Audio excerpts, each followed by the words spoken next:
নমস্কার, গল্পকথকৃতি audio story চ্যানেলে আপনাদের সবাইকে স্বাগত। শুরু করেছি নিমাই ভট্টাচার্যের লেখা রুদ্রাণী। আজকে শুনবেন এই উপন্যাসের অন্তিম পর্ব।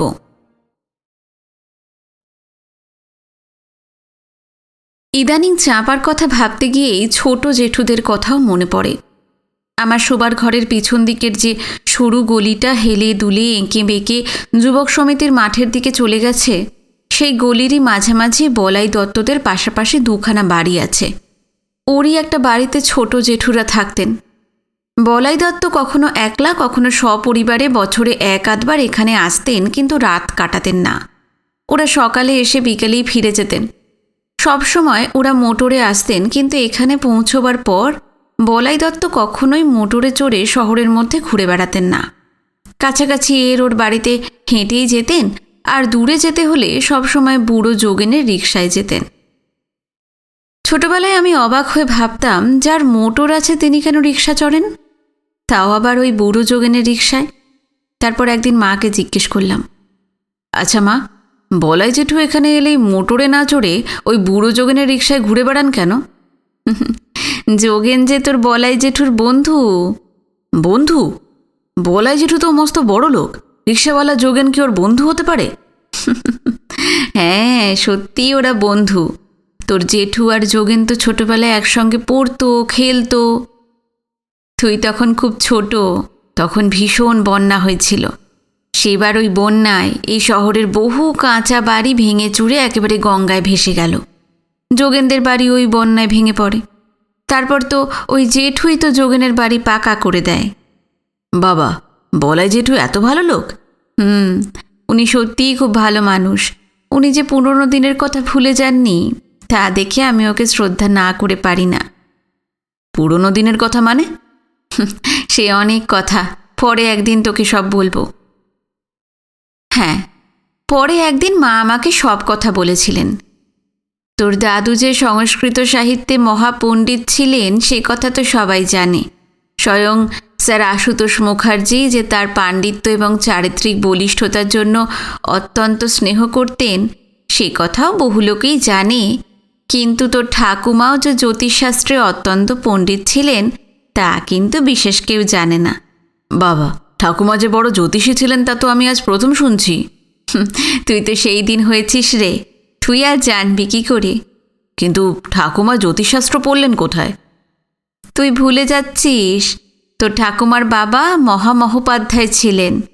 উনি সংস্কৃত কলেজে বেদান্ত পড়ালেও জ্যোতিষশাস্ত্রেও অসাধারণ পণ্ডিত ছিলেন, কিন্তু কখনোই জ্যোতিষ চর্চা করতেন না।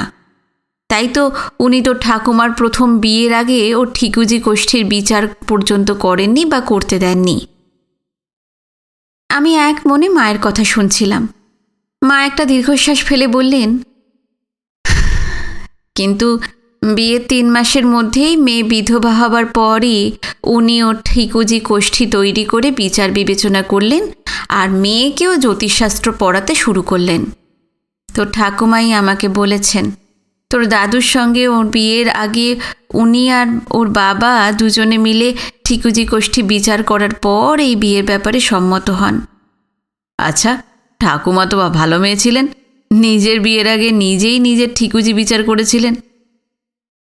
আবার কোনো অঘটন বা অশান্তি হবে কিনা জানার জন্যই বাপ মেয়েতে মিলে ঠিকুজি কোষ্ঠী বিচার করেছিলেন। বাবার সঙ্গে তোমার বিয়ের আগে ঠাকুমা তোমাদের ঠিকুজি কোষ্ঠী বিচার করেছিলেন? না। কেন? ওর বাবা ওকে বিশেষ কারণ ছাড়া কারোর ঠিকুজি কোষ্ঠী বিচার করতে বারণ করেছিলেন।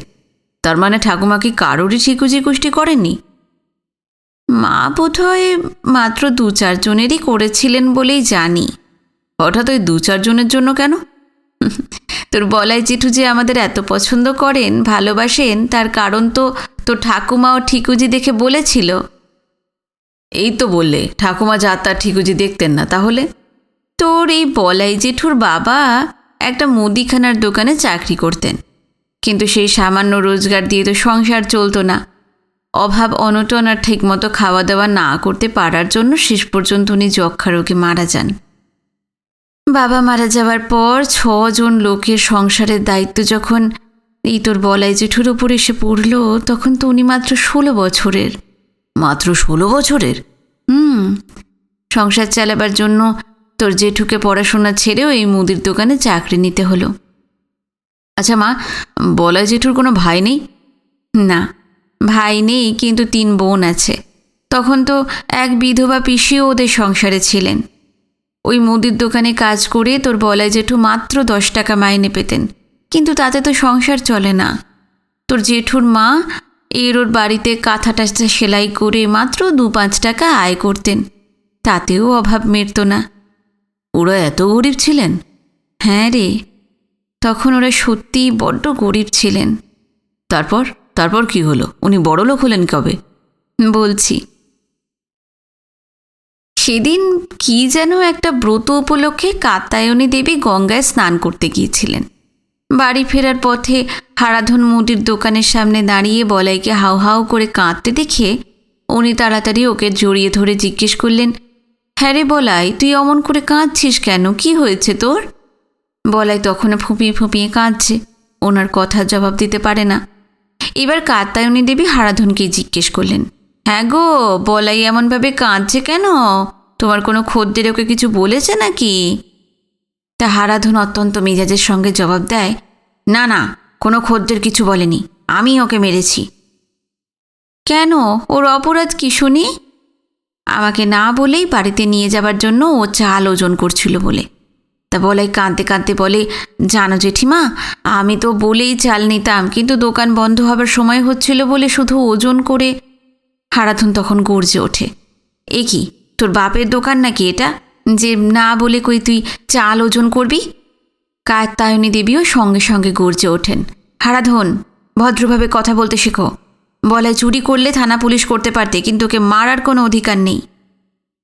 কিন্তু এদিকে হারাধনও হার মানতে চায় না, বলে, আমি আমার কর্মচারীকে কিভাবে শাসন করব আর কাউকে বলে দিতে হবে না। তখন কাত্যায়নী দেবী বলেন, হারাধন, বলাই তোমার 10 টাকা মাইনের কর্মচারী, সে তোমার কৃতদাস নয়। উনি শুধু এইটুকু বলেই থামলেন না, বললেন, হারাধন, আমি যদি সৎ ব্রাহ্মণের মেয়ে হই তাহলে তোমার এই অহংকার, এই অন্যায়ের জন্য তোমাকে একদিন প্রায়শ্চিত্ত করতে হবে। হারাধনও সঙ্গে সঙ্গে বিদ্রূপের হাসি হাসে। যে বিধবা হয়ে বিয়ে করে তার মুখে অন্তত সৎ ব্রাহ্মণের মেয়ে হবার বড়াই মানায় না। তা ওর কথা শুনে কাত্যায়নী দেবী স্তম্ভিত হয়ে গিয়েছিলেন। বিস্ময় আর দুঃখে নীরব হয়ে থাকলেও ওই কিশোর বলাই চিৎকার করে ওঠে, হারাধন কাকা, কি যা তা বলছেন? হারাধনও চুপ করে থাকে না, বলাইকে বলে, চুপ কর হতচ্ছাড়া, কাল থেকে তোর 14 পুরুষের জেঠিমার কাছে চাকরি করিস, আমার এখানে এলে তোকে গলা ধাক্কা দিয়ে দূর করে দেব। তখন কাত্যায়নী দেবী সঙ্গে সঙ্গে বলাইকে নিয়ে ওদের বাড়ি গিয়ে ওর মাকে বললেন, দেখ সরলা, তোরা না খেয়ে মরে গেলেও এই ছেলেটাকে ওই অসভ্য জানোয়ারটার দোকানে গোলামি করতে পাঠাবি না। তখন বলাইয়ের মা থেমে বললেন, আমার ঘরে যতদিন ধান চাল আছে তোকে কারোর কাছে হাত পাততে হবে না।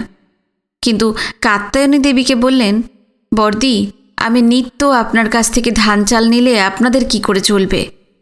তখন কাত্যায়নী দেবী বলেছিলেন, সেই কথা তোকে ভাবতে হবে না, আমার 2-4টে দেওর ননদ বা ছেলে মেয়ে থাকলে কি তাদের না খাইয়ে রাখতাম? কাত্যায়নী দেবী প্রায় না থেমেই আবার জিজ্ঞেস করেছিলেন, হ্যাঁ রে সরলা, বলাইয়ের জন্ম তারিখ সময় তোর মনে আছে? সরলা দেবী তখন কাত্যায়নী দেবীকে বলাইয়ের জন্ম তারিখ সময় সবই বলেছিলেন। সেই দিনই কাত্যায়নী দেবী ও ঠিকুজি কোষ্ঠী তৈরি করে দিন 10 ধরে বারবার সব কিছু বিচার বিবেচনা করে নিজেই চমকে উঠেছিলেন। তারপর বলাইয়ের মাকে ডেকে পাঠালেন। বলাইয়ের মা এলো। সরলা দেবী এসে বললেন, জেঠিমা, আপনি আমাকে ডেকেছেন? হ্যাঁ বাবা, তোর সঙ্গে আমার খুব জরুরি আর গোপন কথা আছে। কি কথা আছে জেঠিমা? এখানে না, ঘরের মধ্যে চল। বলাইকে নিয়ে ঘরের মধ্যে গিয়ে কাত্যায়নী দেবী ওকে পাশে বসিয়ে বললেন, আমার বাবা খুব বড় পণ্ডিত ছিলেন, আমি তার কাছে জ্যোতিষবিদ্যা শিখেছি। আমার মনে হয় তিনি আমাকে ভুল শিক্ষা দেননি। বাবার নির্দেশ বিশেষ কারণ ছাড়া আমি তো কখনোই জ্যোতিষ চর্চা করি না, কিন্তু তোর ঠিকুজি কোষ্ঠী তৈরি করে বিচার না করে পারলাম না। তখন কাত্যায়নী দেবী বলাইকে বলেছিলেন, দেখ বলাই, আজ তোকে এমন কিছু কথা বলবো যা হয়তো তোর বিশ্বাসী হবে না, তোর হয়তো লেখাপড়া আর হবে না, কিন্তু ব্যবসা করে তুই এত টাকা কড়ি বিষয় সম্পত্তি করবি যা তোর কল্পনার বাইরে। বলাই তো অবাক শুনে, বলল, কি করে আমি ব্যবসা করব? আমাদের তো টাকা কড়িই নেই। কাত্যায়নী দেবী তখন তোর বলাই জেঠুকে বলেছিলেন যে তোকে কি করতে হবে বা না হবে আমি সব বলে দেব, কিন্তু তুই একটু কষ্ট কি করতে পারবি? তা তোর বলাই জেঠু তখন বলল, হ্যাঁ জেঠিমা, তা পারবো। তাহলে শোন বাবা, তোর ঠিকুজি গোষ্ঠী অনেকবার অনেক রকমভাবে বিচার করে দেখেছি, তুই লোহা লক্করের ব্যবসা করে 10 হাতে টাকা রোজগার করবি। কাত্যায়নী দেবী প্রায় না থেমেই বলে গেলেন, তবে তোকে স্থান ত্যাগ করতে হবে। তখন তো বলাই জেঠু অবাক, স্থান ত্যাগ মানে? স্থান ত্যাগ মানে তোকে এই কাটোয়া ছাড়তে হবে। কাটোয়া ছেড়ে কোথায় যাব? বর্ধমানে? তখন কাত্যায়নী দেবী বললেন, আমার মনে হয় কলকাতা গেলেই তোর ভালো হবে, কারণ তিনি ঠিকুজি গোষ্ঠী করে দেখেছেন জন্মস্থানের দক্ষিণেই তার যাওয়া মঙ্গলজনক। তখন বলাই জেঠু বললেন, কিন্তু জেঠিমা, আমি তো কোনো দিন কলকাতা যাইনি। তাছাড়া অত বড় শহরে গিয়ে আমি কি কোনো পাত্তা পাবো? তখন কাত্যায়নী দেবী বললেন, যখন ভগবান কারোর দিকে মুখ তুলে তাকান তখন কোথা থেকে কিভাবে যে তিনি সাহায্য করবেন তা আমরা ভাবতেও পারি না। এইটুকু বলেই মা আমার দিকে তাকিয়ে বললেন, মোট কথা তো ঠাকুমার কথা মতো উনি কলকাতায় গিয়ে প্রথমে একটা লোহা লক্করের দোকানে সামান্য চাকরি করার পর ব্যবসা বাণিজ্য করে 5 বছরের মধ্যেই রীতিমতন বড়লোক হয়ে যান। তারপর যত দিন গেছে উনি ততই বেশি উন্নতি করেছেন। আমি বলি, বলাই জেঠু ওই অবস্থা থেকে এত বড়লোক হয়েছেন তা তো ভাবাই যায় না। তোর জেঠু যে তোর ঠাকুমাকে কী শ্রদ্ধা করতেন তা তুই ভাবতেও পারবি না, আর সেই জন্যই উনি তোর বাবাকেও প্রাণ দিয়ে ভালোবাসতেন। তবে বাবাও তো বলাই জেঠুকে দারুণ শ্রদ্ধা করতেন। এইসব কারণেই তো তোর বলাই জেঠু তোর ছোট জেঠুর কাছ থেকে 1 পয়সাও ভাড়া নেন না। তাই নাকি? হ্যাঁ তো। এইসব অনেক দিন আগেকার কথা হলেও আজ হঠাৎ সব কিছু মনে পড়ছে বাবা আর ছোট জেঠুর নিত্যকার সান্ধ্য বৈঠকের কথা, মা আর ছোট মার দৈনন্দিন আড্ডা ও রান্নাবান্না লেনদেনের কথা, মনে পড়ছে রাধার কথাও। রাধা আমার চাইতে বোধহয় 4-5 বছরের ছোট হবে। ছোটবেলায় ও আর আমি একসঙ্গে খাওয়া দাওয়া, খেলাধুলা, গল্প গুজব করতাম। কখনো কখনো আমরা দুজনে ঝগড়াঝাঁটি, মারামারিও করেছি। তবে একটু বড় হবার পরে বুঝলাম রাধা বড্ড আদুরে। সে অন্যায় করলেও ছোট জেঠু বা ছোট মা কখনোই তাকে কিছু বলেন না। নিজের কোনো ভাই বোন নেই বলে রাধাকে নিজের ছোট বোন মনে করে ওর অনেক অন্যায় এবং খামখেয়ালিপনাকেও আমি হাসির মুখে মেনে নিতাম। কদাচিৎ কখনো যদি আমি ওকে একটু আধটু বকুনি দিয়েছি তাহলে সঙ্গে সঙ্গে মা ছুটে এসে বলতেন, আহ মানিক, ওকে বকছিস কেন? আমি কিন্তু কিছু বলতে গেলেই মা বলতেন, তোর বন্ধু বান্ধবরা তো 3-4টে ভাই বোনকে নিয়ে কি সুন্দর হেসে খেলে থাকে, আর তুই রাধার সঙ্গে একটু মিলেমিশে থাকতে পারিস না? ব্যাস, রাধাকে আর কে পায়? আমার পড়াশোনা মাথায় উঠল, আমি ওকে গল্প শোনাতে বসি। এই কথা আজ নিঃসন্দেহে স্বীকার করব, রাধা আমাকে সত্যিই ভালোবাসত। ও আমাকে কাছে পেলে খাওয়া দাওয়া, ঘুম পর্যন্ত ভুলে যেত। আমিও রাধাকে যথেষ্ট ভালোবাসতাম, স্নেহ করতাম। স্কুল থেকে ফিরে এসেই ওকে দেখতে না পেলেও আমার ভালো লাগতো না। এইভাবেই বছরের পর বছর কেটে গেল। আমার দেহে ঋতুরাজ বসন্তের সমাগম হলো। চতুর্দশী পঞ্চদশী রাধার দেহ লাবণ্যের বন্যা এলো। রাধা আমার দিকে তাকিয়ে হাসতে হাসতে বলে, জানো মানিকদা, তোমার মুখে একটু আধটু দাড়ি গোঁফ বেরিয়েছে বলে তোমাকে দারুণ দেখতে লাগে। তাই নাকি? হ্যাঁ, এই তো তোমাকে ছুঁয়ে বলছি। তোকে আর ছুঁয়ে প্রতিজ্ঞা করতে হবে না। এই বয়সে সব ছেলে মেয়েকেই দেখতে ভালো লাগে। তুইও তো দিন দিন সুন্দর হচ্ছিস। রাধা আমার তক্তাপোষের ওপর বসে পা দোলাতে দোলাতে বলে, তোমার সঙ্গে আমার তুলনাই নেই। থাক থাক, তোকে আর আমার রূপচর্চা করতে হবে না। আলতু ফালতু বকবক না করে যা, পড়তে বস। কালকে তো তোর ক্লাস টেস্ট। রাধা আমার কথার জবাব না দিয়ে এক দৌড়ে ওদের বাড়ি থেকে ঘুরে এসে একটা খাতা আমার হাতে দিয়ে বলল, আজই ক্লাস টেস্ট ছিল, দেখো তো কত পেয়েছি। 25-এর মধ্যে 22 পেয়েছে দেখে একগাল খুশির হাসি হেসে আমি ওর গাল টিপে আদর করে বলি, এই জন্যই তোর সব বাঁদরামি আমি সহ্য করি। রাধাও সঙ্গে সঙ্গে আমার গাল টিপে আদর করে বলে, তোমার সঙ্গে বাদরামি করতে আমার দারুণ ভালো লাগে। ব্যাস, এই কথা বলেই ও প্রায় দৌড়ে আমার ঘর থেকে বেরিয়ে যায়। এবার তুই আমার ঘরে ঢুকলে কিন্তু মার খাবি। রাধা বোধহয় মায়ের ঘরের সামনে দাঁড়িয়েই আরও জোরে চিৎকার করে বলে, মানিকদা, কাল থেকে শুধু তোমার ঘরেই ঢুকবো, বড় মার ঘরে আর ঢুকবো না। দেখি তুমি কি করো। হ্যাঁ, রাধা এইরকমই ছিল। একদিকে অসম্ভব বুদ্ধিমতী ও মেধাবী, অন্যদিকে একটু বেশি বেপরোয়া আর খামখেয়ালি। কখন যে ও কী করবে তার কোনো ঠিক ঠিকানা ছিল না। তখন শীতের শুরুতেই যুবক সমিতির মাঠে নটো কোম্পানি বা ওই ধরনের কোনো নামকরা দলের যাত্রা হতো পরপর 3 রাত্রির। বাবা আর ছোট জেঠু না গেলেও মা, ছোটো মা, আমি, রাধা, নিবারণ কাকা প্রত্যেকবার ওই যাত্রা দেখতে যেতাম। তবে মা, ছোটো মা, নিবারণ কাকা 1 রাত্রির গেলেও আমি 3 রাত্রিরই যেতাম। আগে রাধাও আমার সঙ্গে যেত, কিন্তু ও একটু বড় হবার পর আমি ওকে নিয়ে যেতে চাইতাম না। না না না রাধা, তুই আমার সঙ্গে যাবি না। কেন? আমাকে সঙ্গে নিয়ে গেলে তোমার কী অসুবিধা? আমি আমার বন্ধুদের সঙ্গে বসবো, তুই সেখানে থাকলে আমাদের অনেক অসুবিধে। আমি তোমার একদিকে বসবো আর তোমার বন্ধুরা অন্য দিকে বসবে, তাহলে তো কোনো অসুবিধা হবে না। হ্যাঁ হবে। না, হবে না। তুই কি করে জানলি আমাদের অসুবিধা হবে না? আমি জানি। গোড়ার ডিম জানিস তুই। আমার বদলে অন্য কেউ যদি তোমার পাশে বসে তাহলে কি করবে? ওহ, তোর মতো বুড়ো ধাড়ি ন্যাকা মেয়েকে বসতেই দেব না। নেকার বদলে যদি কোনো বোকা বা বুদ্ধিমতী মেয়ে বসে তাহলে বুঝি আপত্তি নেই? না, নেই। আমি জানতাম ওর মাথায় যখন একবার ভূত চেপেছে তখন 1000 বার বারণ করেও ওর যাওয়া বন্ধ করতে আমি পারবো না। তাছাড়া ছোট জেঠু বা ছোট মাও ওকে নিরস্ত করবেন না। তাই শেষ পর্যন্ত বলতে বাধ্য হলাম, ঠিক আছে চল, কিন্তু পরপর 3 রাত্রির জেগে যাত্রা দেখে অসুখ করলে আমাকে কিছু বলতে পারবি না। আমার অসুখও করবে না, তোমাকেও কিছু বলবো না। আজ আমার স্পষ্ট মনে পড়ছে, শীতের রাত্রে শালে কম্বলে রাধাকে জড়িয়ে যাত্রা দেখতে গিয়েই চমকে উঠেছিলাম ওর হাব ভাব দেখে। পরের দিনই আমি ওকে বলেছিলাম, দেখ রাধা, আমার নিজের তো কোনো ভাই বোন নেই, তোকেই আমি ছোট বোনের মতো ভালোবাসি। তুই আর এখন ছোট বাচ্চা না, তোর 17 বছর বয়স হলো আর আমিও যথেষ্ট বড় হয়েছি। এখন আমাদের দুজনেরই একটু বুঝে সুঝে মেলামেশা করা উচিত। বুঝে সুঝে মানে? তুমি কি চাও আমি তোমার কাছে আসবো না? 100 বার আসবি। তবে কাল পরশু 2 রাত্রি তুই যেভাবে আমাকে জড়াজড়ি করে যাত্রা দেখেছিস সেটা ঠিক হয়নি। ওইভাবে জড়াজড়ি করে না বসে রাত জাগা যায় নাকি? হ্যাঁ যায়। ভবিষ্যতে আর কোনোদিন তুই আর আমাকে জড়িয়ে টড়িয়ে ধরবি না। ঠিক আছে, জানা থাকলো। রাধা গম্ভীর হয়ে কথাটা বলেই আমার ঘর থেকে বেরিয়ে গেল।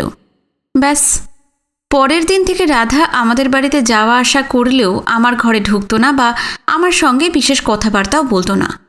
5-7 দিন পর মা আমাকে জিজ্ঞেস করলেন, হ্যাঁ রে, রাধার সঙ্গে তোর কি ঝগড়া হয়েছে? আমি ওর সঙ্গে ঝগড়া করব কেন? আমি কি কচি বাচ্চা? ঝগড়া হয়নি তো তোরা কথাবার্তা বলিস না কেন রে? এত আদুরে ন্যাকা মেয়ের সঙ্গে আমার কথা বলতে ভালো লাগে না। না, মা আর আমাকে কোনো প্রশ্ন করেননি। তিনি নিশ্চয়ই বুঝেছিলেন কোনো বিশেষ কারণ না থাকলে আমি কখনোই রাধার সম্পর্কে ওই ধরনের কথা বলতাম না। মাসখানেক ঘুরতে না ঘুরতেই বন্ধু বান্ধবদের কাছ থেকে রাধার নানা খবর আমার কানে এলো। সবাইকেই বললাম, তোরা তো জানিস রাধা আমার নিজের বোন না হলে ওকে আমি চিরকাল নিজের ছোট বোনের মতোই ভালোবেসেছি, স্নেহ করেছি। কিন্তু ইদানিংকালে ওর হাবভাব চালচলন যখন তখন গায়ে ঢলে পড়া, এসব আমার ভালো লাগেনি বলেই ওকে আমি বেশ বকুনি দিয়েছি। তারপর থেকেই রাধা আমার ঘরে আসা বা আমার সঙ্গে কথা বলা বন্ধ করে দিয়েছে। সবাই অবাক হয়ে প্রশ্ন করেছে, তুই কি একটু বকুনি দিয়েছিস বলেও যাওয়া আসা কথাবার্তা বন্ধ করে দিয়েছে? হ্যাঁ। আচ্ছা, রাধা কি জানে না তোরা সবাই ওকে, ওর বাবা মাকে কী চোখে দেখিস? সবই জানে। তবে আসল কথা হচ্ছে ছোট জেঠু আর ছোটো মা ওকে আদর দিয়ে দিয়ে এমন মাথায় চড়িয়েছেন যে ও নিজের খেয়াল খুশি মতো যা ইচ্ছা তাই করতে অভ্যস্ত হয়ে পড়েছে। কিন্তু কি বলতো, সুকুমার দত্ত আর ওই হতচ্ছাড়া উমাশঙ্করের মতন দুটো অসভ্য বাঁদর ছেলের সঙ্গে বেশি মেলামেশা করার ফল যে বিশেষ ভালো হবে না তা কি জানিস? জানবো না কেন, সবই জানি, সবই বুঝি। না না না, মান অভিমান ভুলে তুই একটা কিছু কর, না হলে রাধার কখন যে কি হবে তা কেউ বলতে পারে না। কয়েকদিন চিন্তা ভাবনা করার পর অনেক দ্বিধাদ্বন্দ্ব কাটিয়ে একদিন রাধাকে আমি বললাম, কিরে, রাগ কমেছে? কই, আমি তো রাগ করিনি। রাগ করিসনি তো আমার ঘরে আসিস না কেন? আমার সঙ্গে কথা বলিস না কেন? তুমি ভালো ছেলে, যদি আমার সঙ্গে মেলামেশা করলে খারাপ হয়ে যাও, তাই আমি আসি না আর কথাও বলি না। তুইও তো ভালো মেয়ে। কি বলছো বানিকদা, আমি ভালো মেয়ে? হ্যাঁ, 100 বার তুই ভালো মেয়ে। তোর মতন হাসি খুশি পড়াশোনায় ভালো মেয়ে কটা পাওয়া যায় বলতো? সত্যি নাকি? সত্যি তো, আমি কি মিথ্যে বলেছি? তুই পড়াশোনায় ভালো বলে আমার কত গর্ব হয় তা জানিস? জানিস আমি তোকে কত ভালোবাসি, কত স্নেহ করি? তুমি আমাকে ভালোবাসো আর আমি তোমাকে বুঝি ভালোবাসি না? শুধু আমি কেন, সারা দুনিয়ার লোক জানে তুই আমাকে ভালোবাসিস। তাহলে তাহলে সেদিন তুমি আমাকে ওইভাবে যা তা বললে কেন? ওরে পাগলি, আমি কি তোকে যা তা বলতে পারি? হ্যাঁ, নিশ্চয়ই তুমি যা তা বলেছ। সত্যি আমি যা তা বলিনি, শুধু বলেছি আমরা এমনভাবে মেলামেশা করব যাতে কেউ কিছু বলতে না পারে। ওই শীতের মধ্যে তোমাকে একটু জড়িয়ে বসে কি এমন মহাভারত অশুদ্ধ হয়ে গেছে যে লোকে যা তা বলবে? তুই বড় হচ্ছিস না? হ্যাঁ, হচ্ছি তো। আমিও কি কচি বাচ্চা আছি নাকি? আমি কি বলেছি তুমি কচি বাচ্চা? এই বয়সের কি ঠিক আগের মতন মেলামেশা করা উচিত আমাদের? আমি কি এমন বুড়োধারী হয়েছি যে তোমার সঙ্গে আগের মতো মেলামেশা করতে পারবো না? আমি কি রাস্তার কোনো আজে বাজে ছেলেকে জড়িয়ে বসে যাত্রা দেখছিলাম যে তুমি আমাকে অত লেকচার দিলে? আমি কি বলেছি যে তুই বুড়ো ধারী হয়েছিস বা কোনো আজে বাজে ছেলেকে জড়িয়ে সারা রাত যাত্রা দেখেছিস? শোন রাধা, ওই বয়সে আমরাও যেমন যে কোনো মেয়ের সঙ্গে বেশি মাখামাখি করতে পারি না, করাটা অন্যায়। তোরও তেমনই ছেলেদের সঙ্গে মেলামেশার ব্যাপারে একটু সাবধান হওয়া দরকার। কিরে, আমি ঠিক বলেছি? রাধা চুপ করে থাকে, তারপর আমার দিকে তাকিয়ে বলে, তুমি আমার সঙ্গে কথা বলা বন্ধ করলে বলে আমি সারাদিন বাড়ির মধ্যে বন্দি থাকবো নাকি? সারাদিন বোবা হয়ে বসে থাকবো? তুমি আমার সঙ্গে কথা বলছিলে না বলি তো আমাকে ওর সঙ্গে গল্প গুজব করে সময় কাটাতে হয়েছে। ঠিক আছে, এবার থেকে তুই যখন তখন আমার সঙ্গে গল্পগুজব করিস, আমি কিচ্ছু বলবো না, কিন্তু তুইও আর ওই ফালতু কারোর সঙ্গে ঘুরে বেড়াবি না। ঠিক আছে, আমি তোমার কথা রাখবো, কিন্তু তুমি আমাকে বকবে না তো? না না, আমি তোকে বকবো না। রাধা প্রায় দৌড়ে আমার ঘর থেকে বেরিয়ে চিৎকার করে উঠল, বড় মা, আমার আর মানিকদার ভাব হয়ে গেছে। আমি ঘরে বসেই মায়ের গলা শুনি, বাঁচিয়েছিস বাবা, তোরা কথাবার্তা বলছিলে না বলে আমারই যেন নিঃশ্বাস বন্ধ হয়ে আসছিল। বন্ধুবান্ধবরা শোনার পর বলল, ভালোই করেছিস, রাধার মতন মেয়েকে বেশি কিছু বললে হিতে বিপরীত হতো। আজ আমি একথা স্বীকার করতে বাধ্য, রাধা একটু বেশি আদুরে আর খামখেয়ালি থাকলেও ওর অনেক গুণও ছিল। সবচাইতে বড় কথা, ও অসম্ভব মেধাবী ছিল। খুব ভোরবেলায় উঠে মাত্র ঘন্টা দুয়েক পড়াশোনা করেই ও অসম্ভব ভালো রেজাল্ট করে প্রত্যেকবার ক্লাসে উঠতে উঠতে ফার্স্ট ডিভিশনে মাধ্যমিক উচ্চ মাধ্যমিক পাশ করল। তারপর সারাদিন স্কুলে কাটিয়ে আর বিকেল সন্ধে খেলাধুলা গল্প গুজব আড্ডায় মেতে থাকার জন্য রাধা বইপত্র নিয়ে বসতে না বসতেই ঘুমে ঢুলে পড়ত।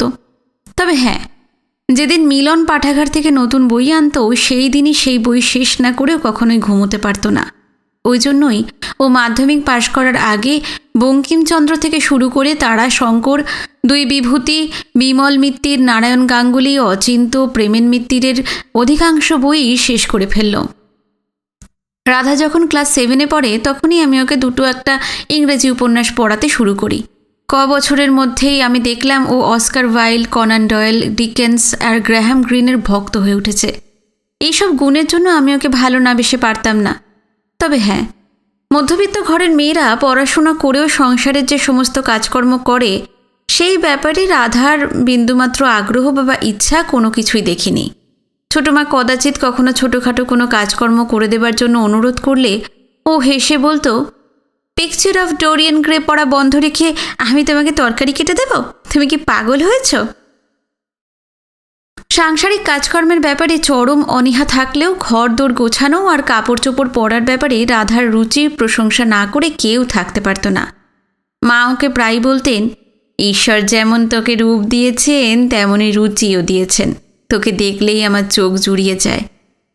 রূপ, রুচি আর সদ্য বিকশিত যৌবন সম্পর্কে রাধা বড্ড বেশি সচেতন ছিল। তাছাড়া ছেলেদের দৃষ্টি আকর্ষণ করার জন্য তার প্রচেষ্টারও অভাব ছিল না। মাঝে মাঝে ওর সাজ পোশাক দেখে আমি লজ্জায় দ্বিধায় ওর দিকে মুখ তুলে তাকাতে পারতাম না।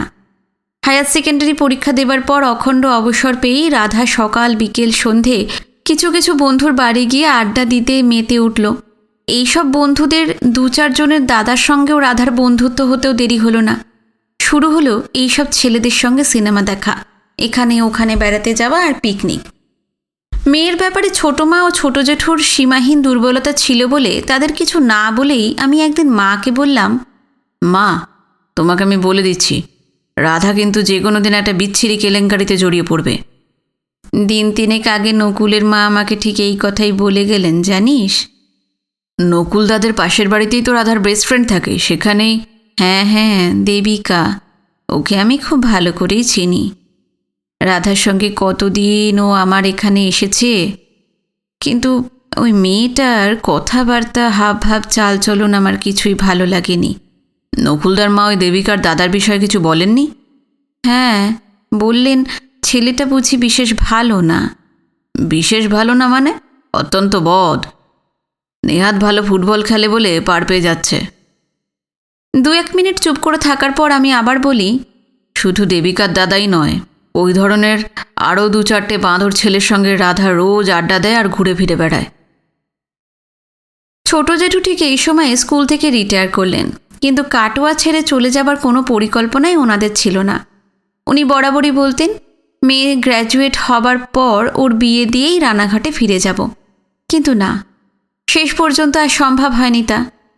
রাধাকে বিয়ে করবে বলে 2-3টি ছেলে এমন কিচ্ছা কেলেঙ্কারি মারামারি শুরু করল যে ওরা মেয়েকে নিয়ে প্রায় পালিয়ে গেলেন বলা যায়। রাধা রানাঘাটে গিয়ে কলেজে ভর্তি হয়, অনার্স নিয়ে বিয়ে পাশ করে, তারপর নিজের পছন্দ মতন একটি ছেলেকে বিয়ে করে।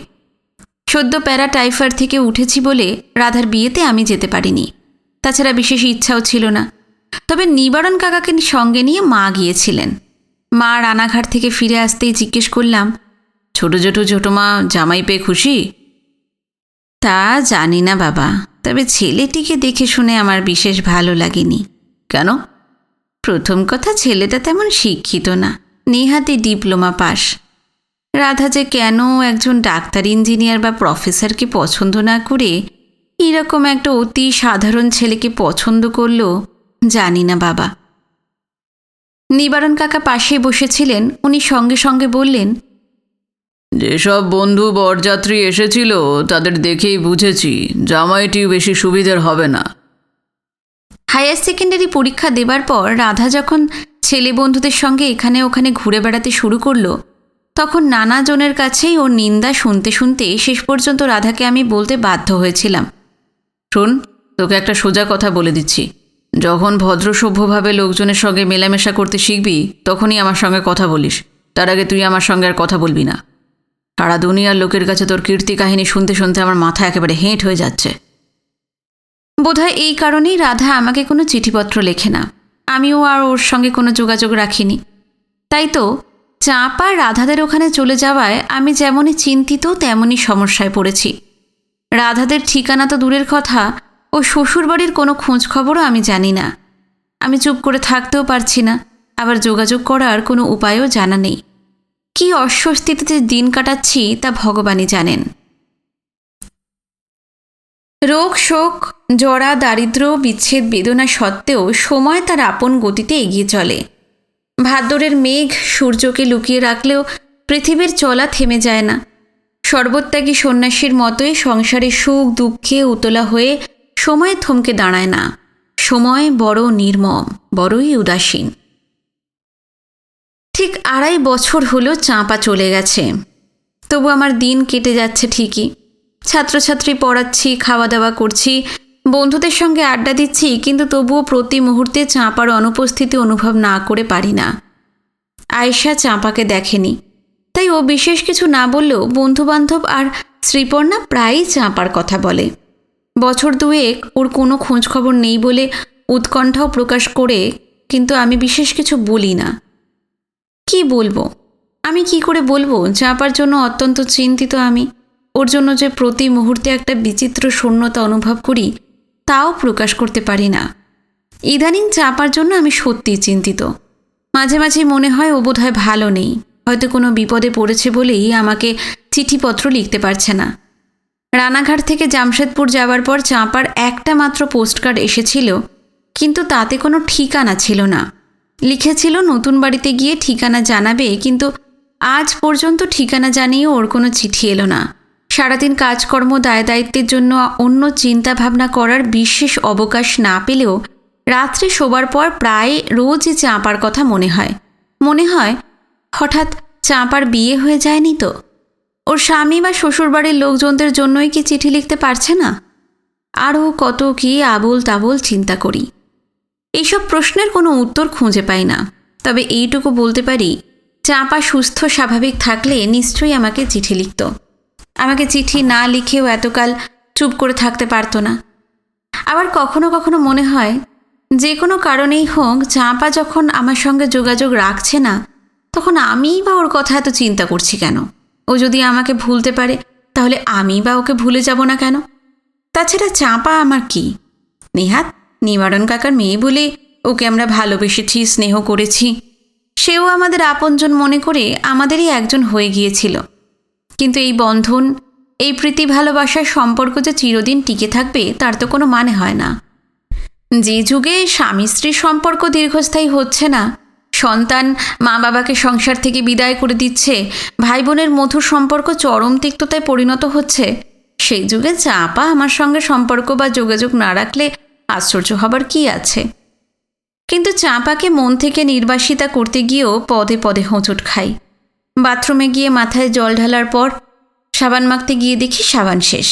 জামা কাপড় পরতে গিয়ে দেখি প্রায় সব পায়জামাই ময়লা হয়ে নিচে পড়ে আছে।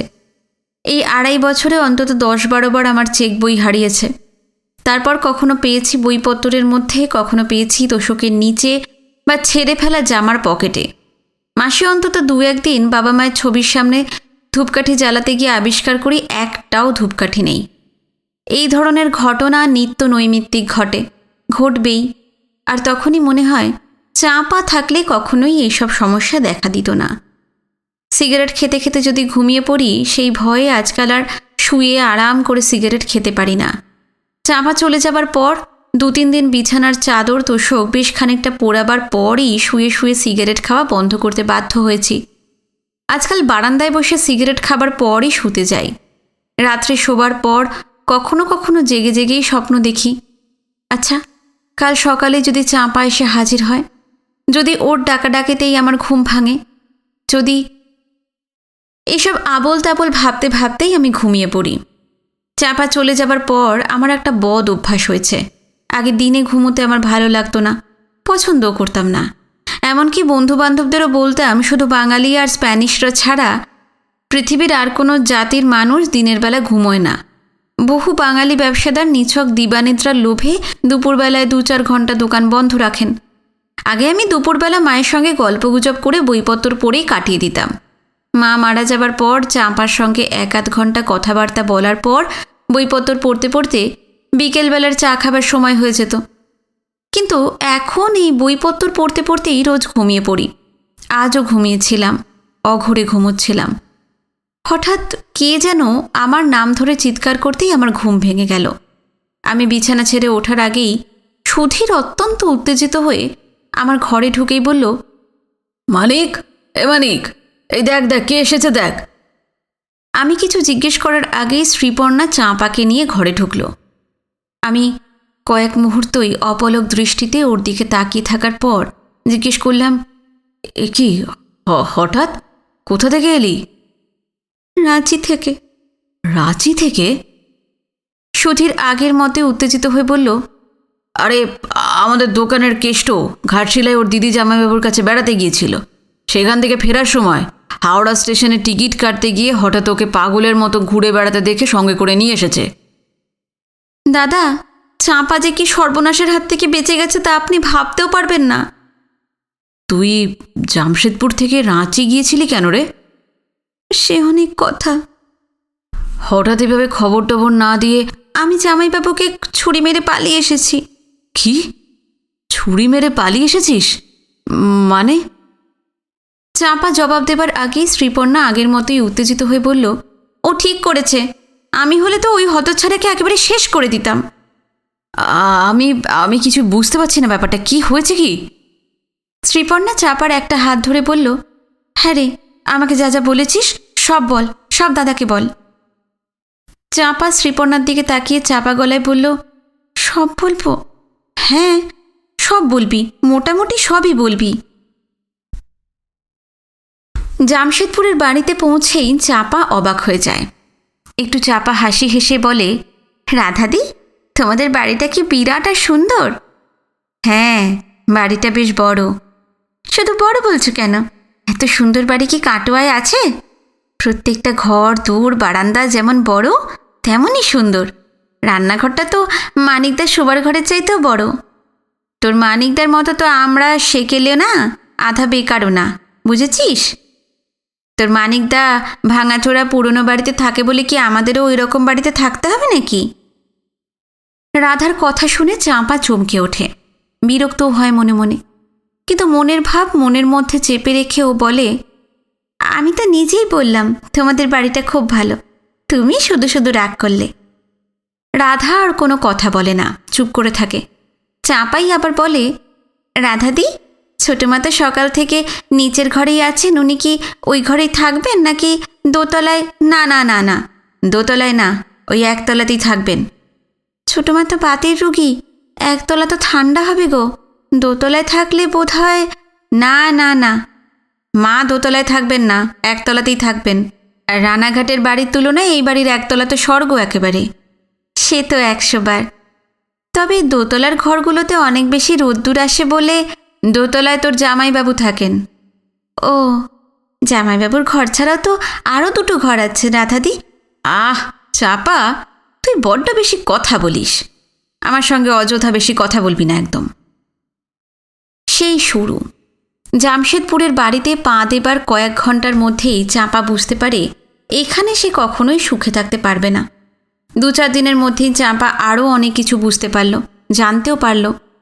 ভোর 6টা নাগাদ সরস্বতীর মা একেবারে গোয়ালার বাড়ি থেকে দুধ নিয়ে এই বাড়িতে কাজে চলে আসে। ও বাসনকোসন মাজতে শুরু করলেই চাঁপা বাথরুমে চলে যায়। তারপর বাথরুম থেকে বেরিয়ে ছোটো মাকে নিয়ে আবার বাথরুমে ঢুকলেই সরস্বতীর মা ওদের ঘরখানা পরিষ্কার পরিচ্ছন্ন করে দেয়। চাঁপা ছোটো মাকে পিছন দিকের বারান্দায় রোদ্দুরের মধ্যে ইজি চেয়ারে বসিয়ে 2টো পা মোড়ার ওপর রেখে দিয়েই 2 কাপ চা তৈরি করে এনে দুজনে মিলে খায়। ওই চা খেতে খেতেই ছোটো মা চাপা দীর্ঘশ্বাস ফেলে ফিসফিস করে বলেন, জন্ম জন্ম পাপ করেছিলাম বলেই এই নরকে আমায় থাকতে হচ্ছে, আর তোকেও কষ্ট দিচ্ছি আমি। চাঁপা সঙ্গে সঙ্গে ছোটো মার একটা হাত চেপে ধরে খুবই আস্তে আস্তে বলে, আহ ছোটো মা, রাধাদি শুনলে এক্ষুনি তোমাকে আর আমাকে রাস্তায় বের করে দেবে।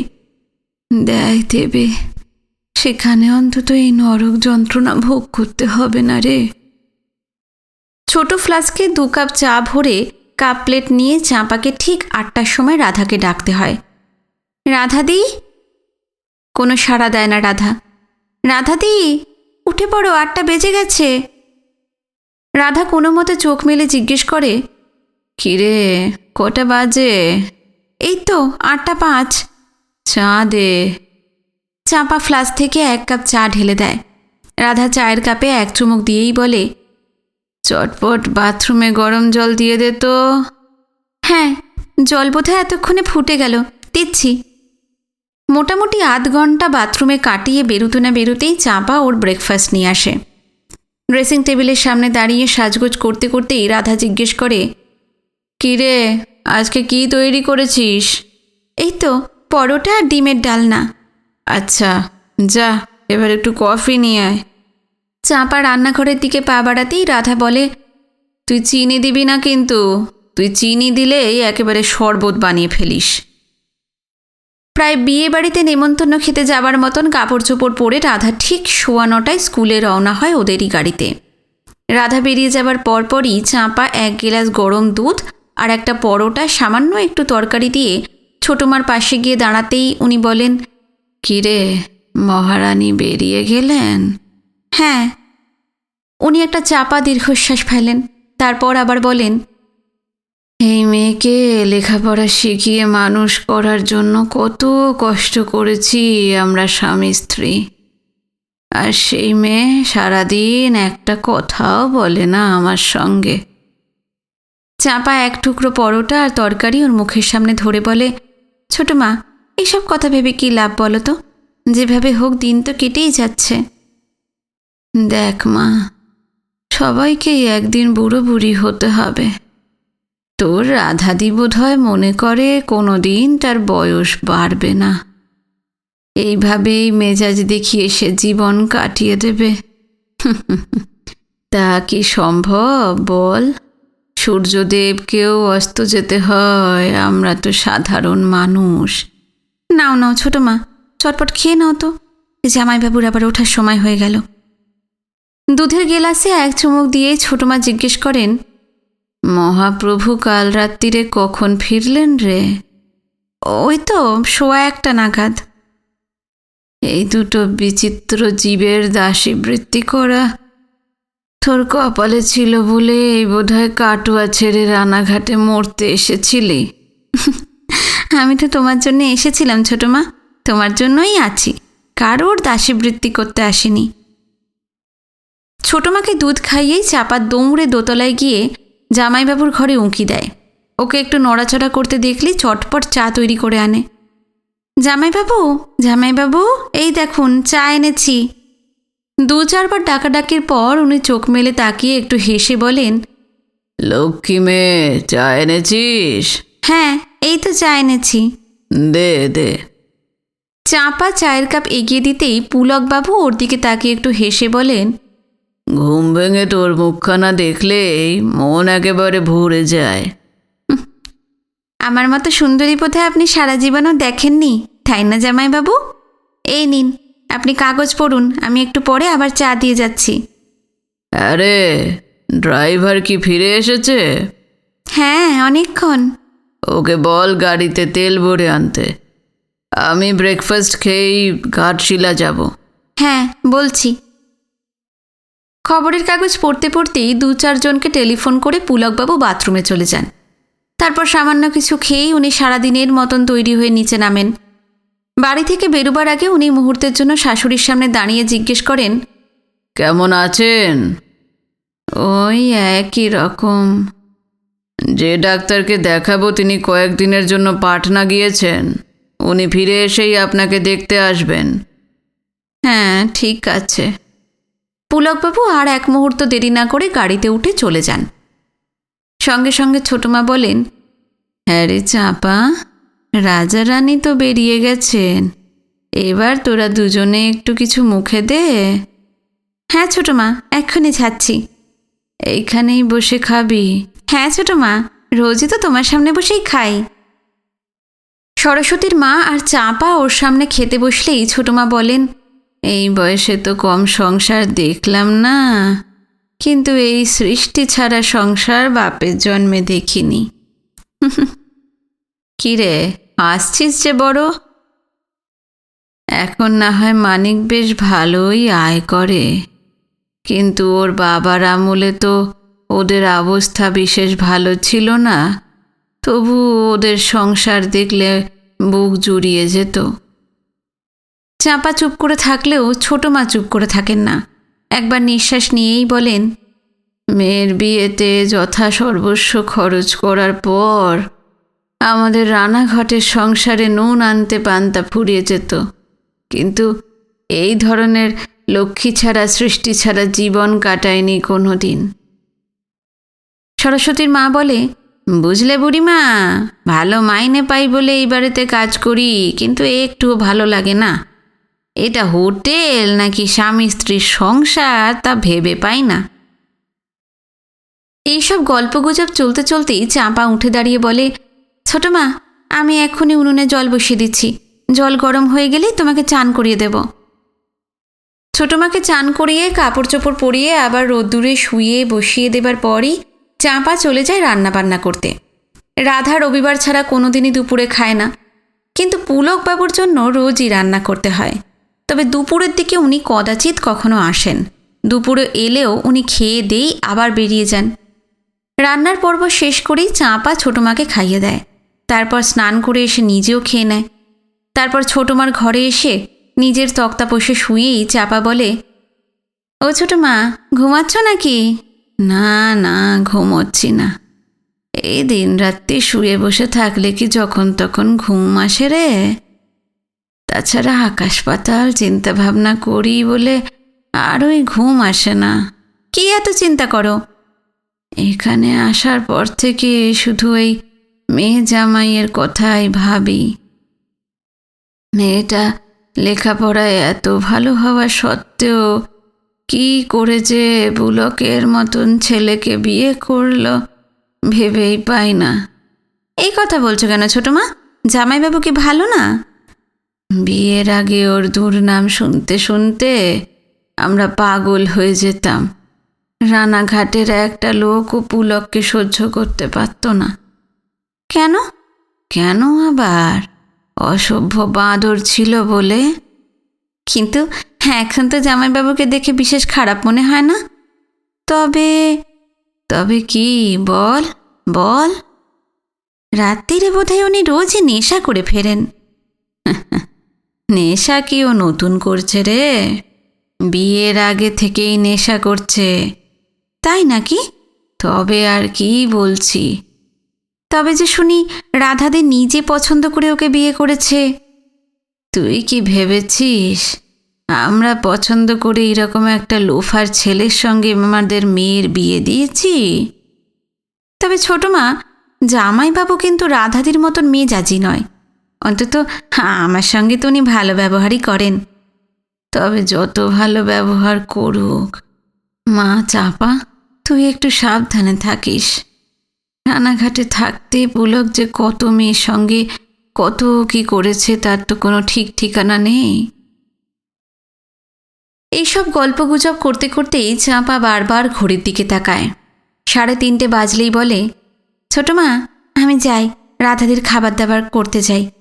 কটা বাজে রে এখন? এই তো 3:30। এখনই উঠবি কেন? আর একটু শুয়ে থাক। রাধা তো কোনোদিনই 5টার আগে আসে না।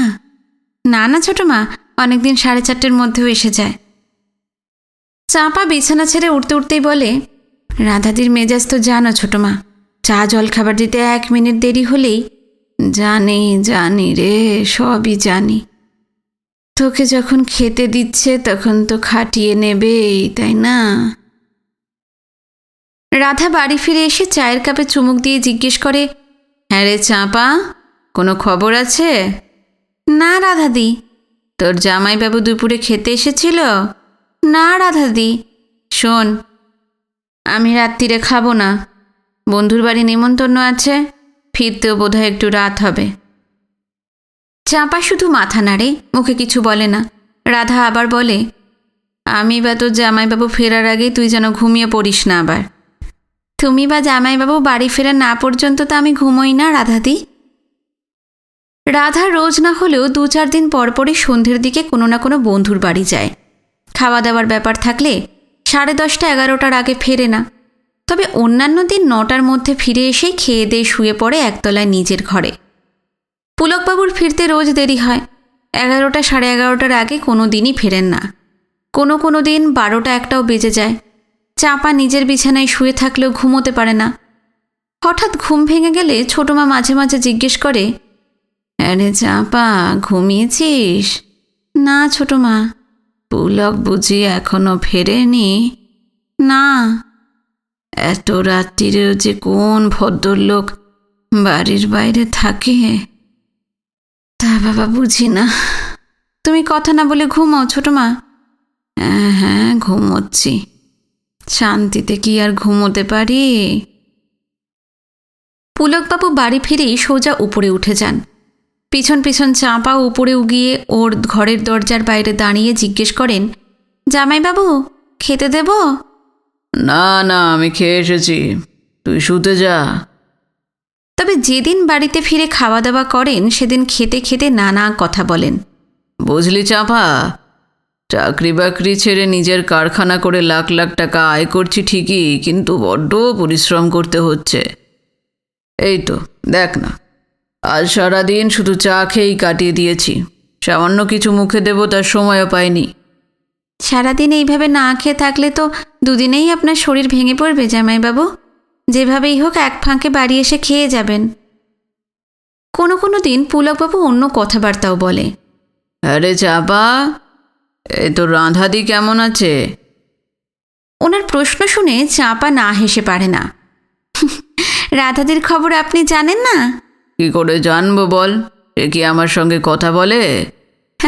আপনিও তো রাধাদির সঙ্গে কথা বলেন না। আজকাল তো ও আমাকে সহ্যই করতে পারে না।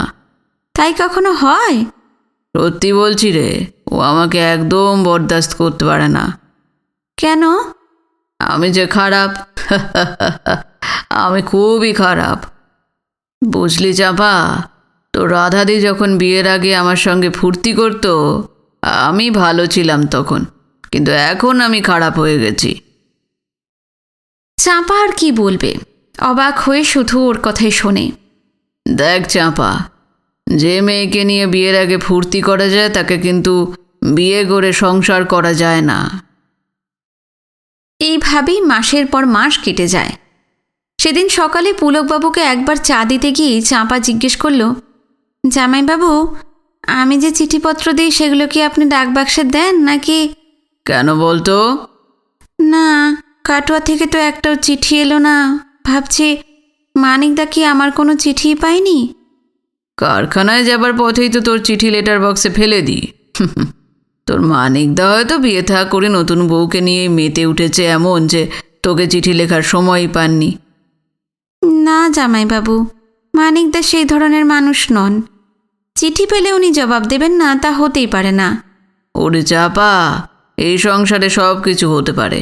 কে যে কখন কিভাবে বদলে যাবে তা কেউ কি বলতে পারে? জামাইবাবু, আপনি মানিকদাকে চেনেন না, তাই এই কথা বলছেন। মানিকদাকে কাটোয়ার ছেলেমেয়েরা যে কী শ্রদ্ধা করে তা আপনি ভাবতেও পারবেন না। এইভাবেই দিন যায়। এই কমাসের মধ্যে ছোটমার শরীরের উন্নতি তো দূরের কথা, আরও অবনতি হয়েছে।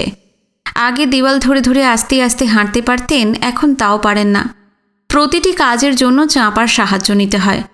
ডক্টর তিওয়ারির ওষুধ খেয়ে এখন শুধু ঘুম পায়, কোনো উপকার হয় না। সেদিন পুলকবাবু সকালে বেরিয়ে হঠাৎ দুপুরে ফিরে এলেন। জামাইবাবু, আপনি কি খেয়েছেন? না রে চাপা, আমার খাওয়া হয়নি। আপনি হাত মুখ ধুয়ে নিন, আমি খেতে দিচ্ছি। পুলকবাবু খেতে বসে তরকারি দিয়ে ভাত মেখে এক গ্রাস মুখে দিয়েই একগাল হাসি হেসে বললেন, অপূর্ব হয়েছে চাপা, আয় এদিকে আয় তো। চাপা একটু কাছে যেতেই উনি বাঁ হাত দিয়ে চাপার গাল টিপে আদর করলেন, বললেন, খেয়ে উঠেই তোকে প্রাইজ দেব। পুলকবাবু খেয়ে দিয়ে উঠে হাত মুখ ধুয়ে শোবার ঘরে যাবার পরেই চাঁপাকে ডেকে পাঠালেন। জামাইবাবু, আপনি ডাকছেন? দরজার পাশে দাঁড়িয়েই চাপা জিজ্ঞেস করে, আরে তোর ছোট মা খেয়েছেন? হ্যাঁ জামাইবাবু। উনি কি বারান্দায়? না না, উনি তো ঘুমোচ্ছেন। এখন ঘুমোচ্ছেন? ডাক্তারবাবুর নতুন ওষুধ খাবার পর থেকেই ছোটমার ঘুম বড় বেড়ে গেছে। পুলকবাবু একটা সিগারেট ধরালেন, লম্বা টান দিয়ে একটু হেসে বললেন, আয় আয় কাছে আয়, তোকে প্রাইজ দেব। চাঁপা কাছে যেতেই উনি এক হাত দিয়ে ওর কোমর জড়িয়ে ধরে একটা 100 টাকার নোট সামনে ধরে বললেন, এই নে, এইটা তোর পুরস্কার। টাকা? না না, আমি টাকা নেব না। আমি যখন খুশি হয়ে দিচ্ছি তখন নিবি না কেন? আপনি আমার রান্না ভালো বলেছেন, সেই যথেষ্ট।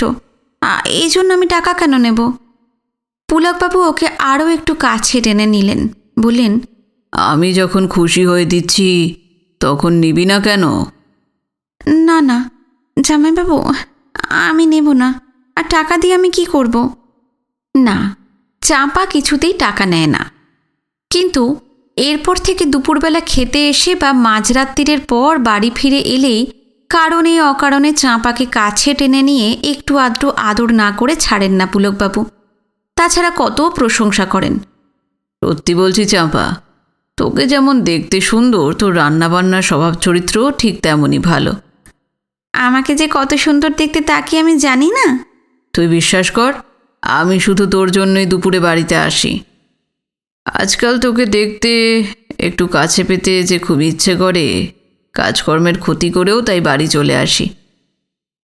জামাইবাবু, কি যে যাতা বলছেন না আপনি?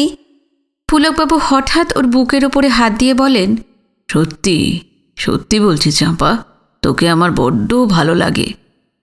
চাঁপা বিদ্যুৎ গতিতে নিজেকে সরিয়ে নিয়ে বেশ বিরক্ত হয়ে বলে, জামাইবাবু, আপনি এসব আজে বাজে কথা বললে আমি কিন্তু আপনার ঘরে আর আসবো না।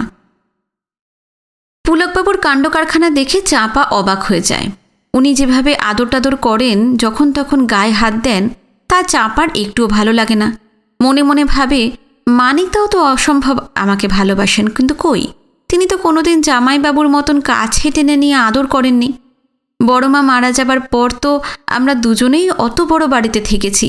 নির্জন দুপুরবেলা আর রাত্রে খাওয়া দাওয়ার পর তো আমরা রোজ ঘন্টার পর ঘন্টা গল্প করেছি, কিন্তু উনি তো কখনোই আমার হাতের উপর একটা হাতও রাখেননি। চাঁপা আরও কত কী ভাবে। বাথরুম থেকে শুধু শাড়িটা জড়িয়ে বেরিয়ে ঘরে যাবার সময় উঠোনের মধ্যে হঠাৎ মানিকদার মুখোমুখি হয়েছি। আমার চাইতে উনিই বেশি লজ্জা পেয়ে এদিক ওদিক চলে গেছেন। আর ওই অবস্থায় জামাইবাবু দেখলে বোধহয় আমাকে ছিঁড়ে খেতেন। শুধু মানিকদা কেন, ওর বন্ধুরাও তো আমাকে কত ভালোবাসেন। মানিকদা যখন বৈঠকখানা ঘরে ছেলে মেয়েদের পড়ান, তখন ওর কোনো বন্ধু এলে তিনি তো বাড়ির মধ্যে আমার সঙ্গেই গল্পগুজব করেন, কিন্তু ওরা তো কেউ কোনোদিন জামাইবাবুর মতন এরকম ব্যবহার করেননি। তবে জামাইবাবু এরকম অসভ্যতা করেন কেন? ওর নিজের কি কোনো মান সম্মান বোধ নেই? কিন্তু এইভাবেই কয়েক মাস কেটে গেল। এরপরও বেশ কয়েক মাস পরে সেদিন রাত্রিরে পুলকবাবু আর রাধা একসঙ্গে খেতে বসেছেন। নানা বিষয়ে টুকটাক কথাবার্তা বলতে বলতেই পুলকবাবু বললেন, এখানকার 2-3 জন ভালো ভালো ডাক্তারকে দেখিয়েও তো তোমার মায়ের বিশেষ কিছু উন্নতি হলো না। রাধা বলল, উন্নতি তো দূরের কথা, মায়ের অবস্থা আরও খারাপ হয়েছে। রাঁচি মেডিকেল কলেজে ডক্টর আগরওয়াল বলছিলেন মাকে ওখানে নিয়ে যেতে। আমার ফ্যাক্টরির মিশ্র বলছিল ডক্টর আগরওয়াল এই ধরনের অনেক রোগীকেই ভালো করে দিয়েছেন। ও, তাহলে মাকে কি হাসপাতালে ভর্তি করতে হবে? আমার মনে হয় না হাসপাতালে ভর্তি করতে হবে। আমি ভেবেছি মাকে আমার অফিসের দোতলার একটা ঘরে রেখে ডক্টর আগরওয়ালকে দিয়েই চিকিৎসা করাবো। মা ওখানে থাকলে অফিসের লোকজনের কাজকর্মের কোনো অসুবিধা হবে না? ওদের আবার কি অসুবিধা হবে? দোতলায় আমার ঘর ছাড়া অন্য 3টে ঘর তো সারা বছরই ফাঁকা পড়ে থাকে। মাঝে মধ্যে সেলসের কেউ এলে 1-8 দিন থেকেই চলে যায়। 2-1 মিনিট রাধা চুপ করে থাকে, তারপর বলে, মা ওখানে থাকলে তো আমার পক্ষে মাসের মধ্যে 2-1 বারের বেশি যাওয়া সম্ভব হবে না। চাপা তো থাকবে, তোমার চিন্তার কি আছে? তোমার সেই পুরনো দারোয়ান আছে তো? পুরনো দারোয়ান মথুরা? মথুরা আমাকে ছেড়ে কোথায় যাবে? ও মরার দিন পর্যন্ত আমার কাছেই থাকবে। তা মাকে তুমি কবে নিয়ে যেতে চাও? প্রত্যেক বৃহস্পতিবার রাঁচি গেলেও এবার যেতে পারবো না। আমি ভাবছি ওই দিন আমাকে একবার দুর্গাপুর যেতে হবে। ফিরবে কবে? পরের দিনই ফিরব। ভাবছি শনিবার এখানকার কাজকর্ম সামলে রবিবারই তোমার মাকে নিয়ে রাঁচি যাব। ঠিক আছে, তাই যেও। হ্যাঁ, পরের রবিবার পুলকবাবু ওনার শাশুড়ি আর চাঁপাকে নিয়ে রাঁচি চলে গেলেন। রাঁচি শহরের কিছু দূরে পুলকবাবুর কারখানা। বোধহয় 40-50 জন লোক ওখানে কাজ করেন। তবে অফিস হচ্ছে শহরের মধ্যে বড়িয়াতো রোডের ওপরে, পুরনো আমলের দোতলা বাড়ি। প্রত্যেক তলায় 4খানা করে বড় ঘর ছাড়াও সামনে পিছনে 2টো বিশাল বারান্দা। সামনের দিকে প্রায় ফুটবল খেলার মাঠের মতন খোলা জায়গা। পিছন দিকে আম, জাম, লিচু ইত্যাদি ফলের বাগান ছাড়াও ঝি চাকর দারোয়ানদের জন্য ছোট্ট সাইজের 2টো কোয়ার্টার। পুরো চত্বরটা বেশ উঁচু পাঁচিল দিয়ে ঘেরা। সব মিলিয়ে ছোটোখাটো একটা রাজবাড়ি। মথুরা চাঁপাকে বলেছিল, কলকাতায় যে চৌধুরী সাহেবরা এই বাড়ির আসল মালিক, তারা প্রায় রাজাদের মতনই বড় লোক ছিলেন। 2-3টে বিলেতি মোটর গাড়ি চেপে একজন সাহেব ইয়ার দোষদের নিয়ে এখানে এসে কদিন করে ফুর্তি করে আবার কলকাতায় ফিরে যেতেন। বছর 20 আগে একটা খারাপ মেয়ের হাতে ছোট সাহেব খুন হবার পর এই বাড়িতে আর কোনোদিন আসেননি। চাঁপা চুপ করে ওর কথা শোনে। তারপর চৌধুরীরা এই বাড়ি বিক্রি করার চেষ্টা করলেও কেউ তো কিনতে রাজি হলো না। কেন? এই বাড়িতে তো ভূত আছে। ভূত আছে? মথুরাদা, সত্যি এই বাড়িতে ভূত আছে? আমি কোনোদিন কিছু দেখিনি। এই বাড়িতে আমাদের অফিস হবার আগে 3 দিন ধরে যজ্ঞ করা হয়েছিল, সেই জন্যই বোধহয় আমরা কেউ কিছু দেখিনি। একতলার ডান দিকের কোণের ঘরখানা পুলকবাবুর অফিস। ওর পাশেই ম্যানেজার শর্মাজির ঘর। অন্য দুখানা ঘরে অন্য 14 জন কর্মচারীরা বসেন, এদের মধ্যে 3 জন মেয়ে। দোতলার রান্নাঘরের জানালা দিয়ে চাঁপা এদের আসা যাওয়া আর 2 জন পিয়নকে সাইকেল নিয়ে হরদম এখানে ওখানে যেতে দেখে। পিছন দিকের কোয়ার্টারে মথুরা ওর স্ত্রীকে নিয়ে থাকে। পুলকবাবু এখানে এলে ওর ড্রাইভার ওদের পাশের ঘরে থাকে। ছোট মাকে দেখাশুনো রান্নাবান্নার ফাঁকে সময় পেলেই চাঁপা পিছন দিকে সিঁড়ি দিয়ে নেমে আম জাম লিচু গাছের মধ্যে দিয়ে চলে যায় মথুরার স্ত্রীর কাছে। গল্প করে, আচার খায়। মধ্যবয়সী মথুরা আর ওর স্ত্রীকে চাঁপার খুব ভালো লাগে। সংসারের কাজকর্ম শেষ হলেই মথুরার স্ত্রীও দোতলায় এসে চাঁপার সঙ্গে গল্প করে বা দরকার মতন ছোট মাকে দেখাশোনা করে। পুলকবাবু এখানে না থাকলে অফিস ছুটির পর চাঁপা কখনো কখনো মথুরার সঙ্গে একতলার অফিস ঘরগুলো ঘুরে ফিরে দেখে। চাঁপা বলে, আচ্ছা মথুরাদা, জামাইবাবু বেশ বড় ব্যবসাদার, তাই না? হ্যাঁ, আমাদের কোম্পানি তো বেশ ভালোই চলে। সাহেব কর্মচারীদের খুব ভালো মাইনে বোনাস টোনাস দেন বলে এইসব কর্মচারীরাও জান লড়িয়ে কাজ করে। সারাদিন আমাদের সাহেব বড় ভালো মানুষ, কিন্তু ওই রাত্রির বেলায় শরাব পেটে পড়ার পর উনি যে কী করবেন কেউ জানে না। হ্যাঁ মথুরাদা, তুমি ঠিকই বলেছ। জামশেদপুরেও তো দেখতাম উনি মদ খেলেই বড্ড বিচ্ছিরি কাণ্ড কারখানা শুরু করে দেন। চাঁপার কাছে ওর দীর্ঘ কাহিনী শুনতে শুনতে আমরা যেন ধৈর্য হারিয়ে ফেলি। জিজ্ঞেস করি, আচ্ছা, ছোটো মা কি এখনও রাঁচিতেই আছেন? না, মাত্র 3 মাস আগে ছোট মা মারা গেছেন। ও, তা ছোটো মা মারা যাওয়ার পর তুই চলে এলি না কেন? আসতে দিলে তো আসবো। আমি 1000 বার ওকে বলেছি আমাকে কাটোয়ায় পাঠিয়ে দিন, কিন্তু উনি সবসময় বলেছেন কয়েকদিনের মধ্যেই তোকে পাঠিয়ে দেব। তারপর?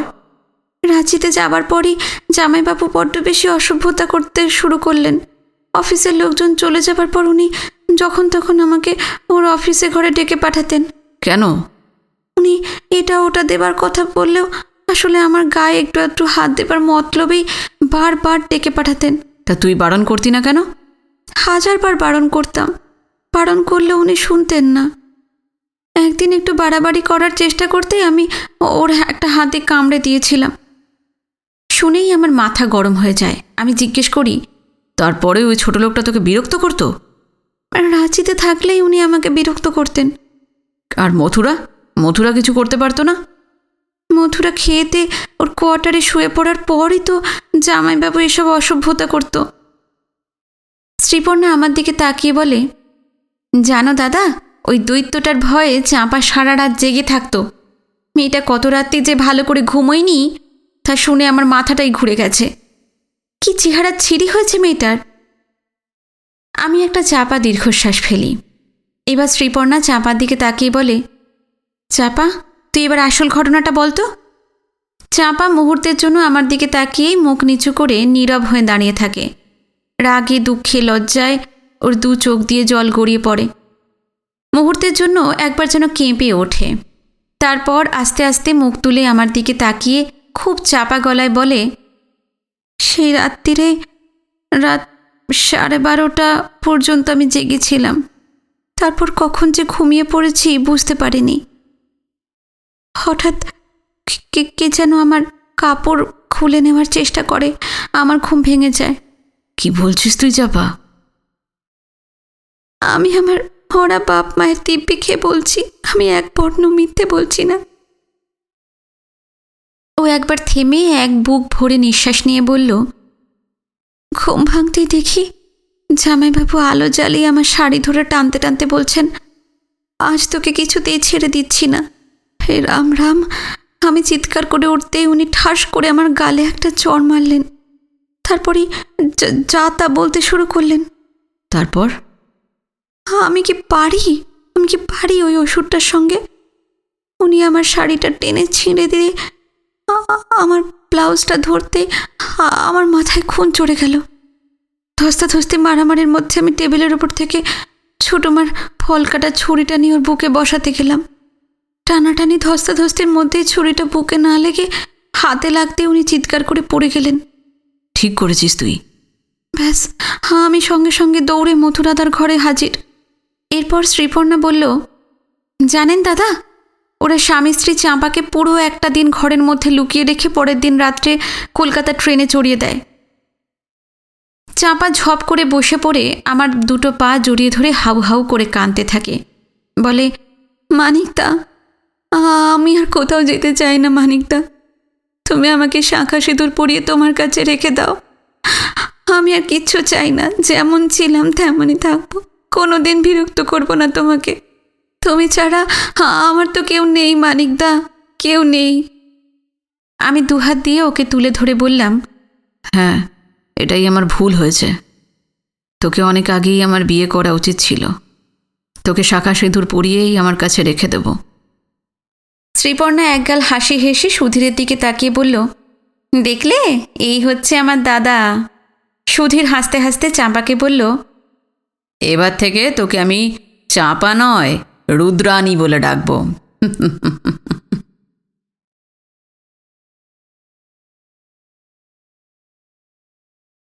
নিমাই ভট্টাচার্যের ছোট উপন্যাস রুদ্রাণী এখানেই শেষ হলো। আশা করি উপন্যাসটি আপনাদের খুব ভালো লেগেছে। ভালো লাগলে অবশ্যই কমেন্টে তো জানাবেনই। যারা নতুন এসেছেন, উপন্যাস ভালো লাগলে, গল্প পাঠ ভালো লাগলে অবশ্যই চ্যানেলটি সাবস্ক্রাইব করে রাখবেন। নতুন উপন্যাস নিয়ে খুব শিগগিরই ফিরে আসবো আবার। ততদিন ভালো থাকবেন, সুস্থ থাকবেন। নমস্কার।